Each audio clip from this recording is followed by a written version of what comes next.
আসসালামু আলাইকুম রহমতুল্লাহ। আমি পবিত্র কোরআনের সূরা আত-তোহা আয়াত নাম্বার ১২৪ এই আয়াতটি নিয়ে আলোচনা করব ইনশাআল্লাহ। পবিত্র কোরআনের সূরা আত-তোহার ১২৪ নম্বর আয়াতে আল্লাহ সুবহানাহু ওয়া তাআলা বলেছেন যে পবিত্র কোরআন এবং রাসূল সাল্লাল্লাহু আলাইহি ওয়াসাল্লামের আদর্শ থেকে যারা বিমুখ হবে তাদের জীবনকে সংকুচিত করা হবে এবং কিয়ামতের দিন তারা অন্ধ হয়ে উঠবে। পবিত্র কোরআনের এই আয়াতে দুটি অংশ আছে মূলত। প্রথম অংশটি হলো যে আল্লাহ রাব্বুল আলামিন এবং রাসূল সাল্লাল্লাহু আলাইহি ওয়াসাল্লামের আদর্শ থেকে যারা বিমুখ হবে, অর্থাৎ কোরআন এবং হাদিস থেকে যারা বিমুখ হবে তাদের জীবনকে সংকুচিত করা হবে। দ্বিতীয় অংশটি হলো যে কিয়ামতের দিন তারা অন্ধ হয়ে উঠবে। প্রথম অংশের অর্থ করতে গিয়ে বিখ্যাত এবং সবচেয়ে বেশি গ্রহণযোগ্য তাফসীরকারক ইবনে কাসির তার আলোচনায় এসেছে যে জীবনকে সংকুচিত করা হবে মানে হলো যে তার ইহজগৎ এবং পরজগতে উভয় জগতেই তার সমস্ত সুখ শান্তি ধ্বংস করে দেওয়া হবে আর তাকে শাস্তির মধ্যে নিপতিত হতে হবে। তো এই ব্যাপারে রাসূল সাল্লাল্লাহু আলাইহি ওয়াসাল্লাম এই আয়াতটির ব্যাখ্যা দিয়েছেন যে রাসূল সাল্লাল্লাহু আলাইহি ওয়াসাল্লাম একদিন সাহাবীদের মাঝখানে তাদের জিজ্ঞেস করছে যে তোমরা কি সংকুচিত জীবন মানে কি জানো? সবাই বললেন যে না, আল্লাহ এবং আল্লাহর রাসূলই ভালো জানেন। তখন রাসূল সাল্লাল্লাহু আলাইহি ওয়াসাল্লাম বললেন যে সংকুচিত জীবন মানে হলো দুনিয়ার বুকে সে সমস্ত সুখ থেকে বঞ্চিত হবে এবং পরকালে এবং দুনিয়ার বুকে উভয় জগতেই সে কষ্টে নিপতিত হবে। কবরে গিয়ে সে ৯৯টি সাপ তাকে একসাথে দংশন করতে আসবে। প্রত্যেকটি সাপের ৭টি করে মাথা হবে এবং তারা সবাই একসঙ্গে তাকে দংশন করতে আসবে। সংগঠিত জীবন মানে হলো এইখানে বলা হয়েছে যে এই আয়াতে যারা আল্লাহ এবং আল্লাহ রাসূলের বিমুখ হবে তাদের জীবনকে সংকুচিত করা হবে, অর্থাৎ তাদের দুনিয়ার বুকে এবং আখিরাতে সুখ সম্পূর্ণ ধ্বংস করে দেওয়া হবে এবং বিপরীতে কঠিন শাস্তির ব্যবস্থা করা হবে। দ্বিতীয় অংশে বলা হয়েছে যে দুনিয়ার বুক কিয়ামত দিবসে সে অন্ধ হয়ে উঠবে। এই অন্ধ হয়ে ওঠার অর্থ তাফসীরকারগণ দুইভাবে করেছেন। প্রথমত, অন্ধ হয়ে উঠবে মানে হলো যে প্রকৃতপক্ষে সে কিয়ামতের দিনে উঠে জাহান্নাম ছাড়া আর কিছুই সে দেখতে পাবে না চোখে। দ্বিতীয় অর্থে বলা হয়েছে যে এই অন্ধ হয়ে উঠবে এর অর্থ হলো তার কাছে কোনো যুক্তি থাকবে না যে আল্লাহর কাছে দেখাবে, আল্লাহ তুমি আমাকে এই যুক্তির কারণে জাহান্নাম থেকে রক্ষা করো এবং জান্নাতে প্রবেশ করাও।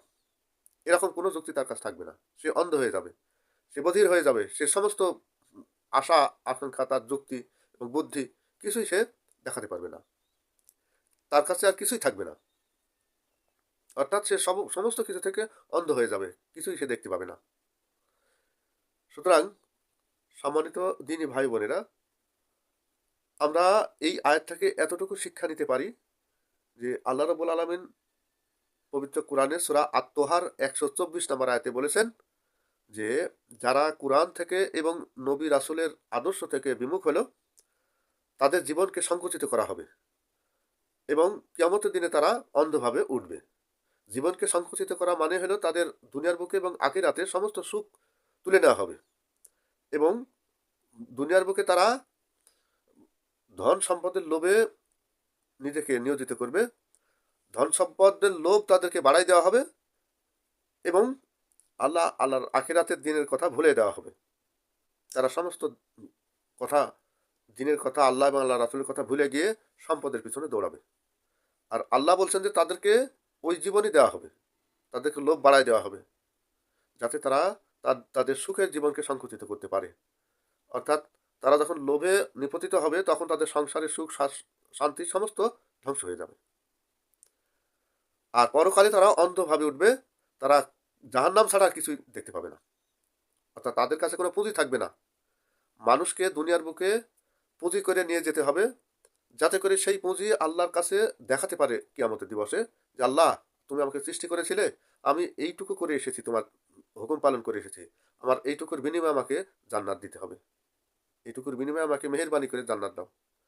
এই কথাটুকু তারা বলতে পারবে না, তারা অন্ধ হয়ে যাবে। সুতরাং আমাদের উচিত দুনিয়ার বুকে বেঁচে থাকতে পবিত্র কোরআন এবং নবী রাসূলদের থেকে বিমুখ যেন না হই। অর্থাৎ কোরআনের বিধান থেকে যদি আমরা বিমুখ হই তাহলে আমাদের সমস্ত কিছু ধ্বংস হয়ে যাবে। এই ব্যাপারে অন্য একটি আয়াতে বলা হয়েছে, গ্রুপের 34 থেকে 36 নম্বর আয়াতে বলা হয়েছে যে যারা কোরআন থেকে বিমুখ হলো তাদের সাথে আমি একটি করে শয়তান নিয়োগ করে দিই, আর সেই শয়তান তাকে যা বলে সে তাই করে এবং সে মনে করে যে আমি যা করছি সেটাই সঠিক। তারা জাহান্নামে নিপতিত হবে। এই আয়াতটির সাথে এই সূরা আত-তাহার 124 নম্বর আয়াতও মিলে যায়। অর্থাৎ আল্লাহ বারবার মানুষকে সতর্ক করে দিয়েছেন যে পবিত্র কোরআনই হলো তাদের একমাত্র বিধান। এই বিধানকে যারা অবহেলা করে, অবজ্ঞা করে, বাদ দিয়ে অন্য কোনো বিধানকে তারা শ্রেয় শ্রেয় এবং ভালো বিধান বলে মনে করে, তারা কাফির। এবং তাদের ব্যাপারে সতর্ক করে দেওয়া হয়েছে যে এই কাজটা যেন আমার কোনো বান্দা না করে। পবিত্র কোরআনই হলো একমাত্র বিধান, এই বিধান অনুযায়ী জীবনযাপন করতে হবে।